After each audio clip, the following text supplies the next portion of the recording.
Welcome to Study Loop. Here we are looking at different qualities of different epigenetic mutations.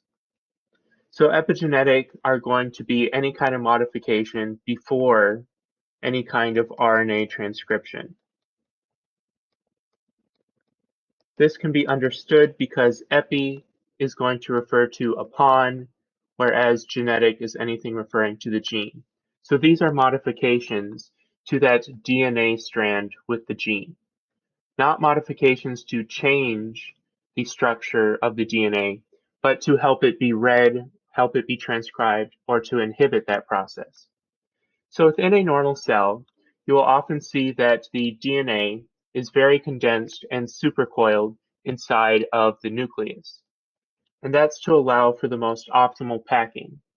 However, when we want to transcribe one of our genes, that area has to be uncoiled from, say, histone proteins, which allow it to do this supercoiling, and to be sort of revealed so that way proteins can more properly attach to this region and transcribe it.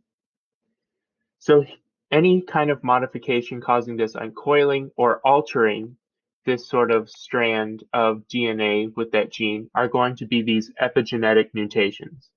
So these will consist of modifications to the histones to sort of change their conformation or how well they bind the DNA, or it could be modifications to the strand itself through a process we call methylation, which is the addition of certain biological groups that will either inhibit certain proteins from binding to the strand because it's blocking the area, or in some cases, it can actually enhance the binding of certain transcription factors and proteins.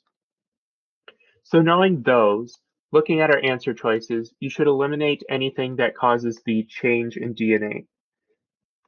These are modifications that do not alter the nucleotide sequences in your DNA, but rather either add certain groups to certain areas, or they're going to cause the alteration of the histone proteins and the winding structure.